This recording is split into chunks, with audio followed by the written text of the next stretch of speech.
just a young nigga chillin' on it. First time I seen ice was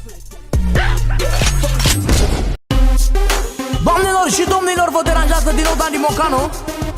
Tot pentru Simon din Spania, Almeria, omul cu valoare maximă. Și bineînțeles pentru frățiorul lui scump, pentru Florin și Alin Beleaua. Și bineînțeles de la ei, pentru toți prăduitorii. Ca în povești ninge afară, dușmanii n-au de o țigară. Să vă arăt că-s băiat bun, vă iau un porc de Crăciun.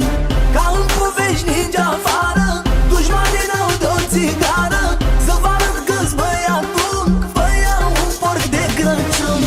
Vă doare capul când vedeți ce pot să fac, ce pot să fac. Și burta că n-aveți o chiflă în stomac.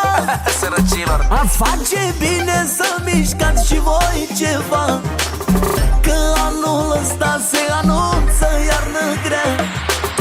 Decât să stați cu toți, să mă bârfiți pe mine, mai bine strângeți și voi bani de încălzire. S-a anunțat la meteo că-i mare frig și voi n-ați făcut bani nici de un covrig. Ca în povești ninge afară, dușmanii n-au de o țigară.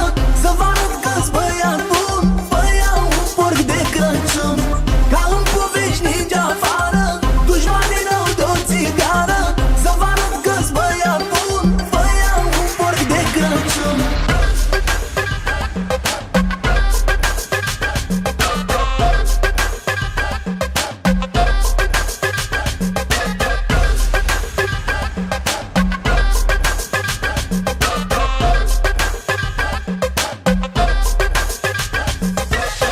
Nu mai contează cum și în ce fel fac banii. Eu fac bani. Important e că eu trăiesc ca Barosani.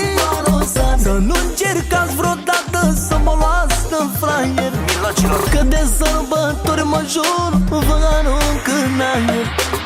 Într-o cușcă cu lei, pe toți sperând vă bag. Să înțelegeți odată, să vă intre în cap, că prea mult suferiți de voi pe burta goală. Dar pe mine mă ține și vă bat în orice țară. Ca în povești ninge afară, dușmanii n-au de o țigară.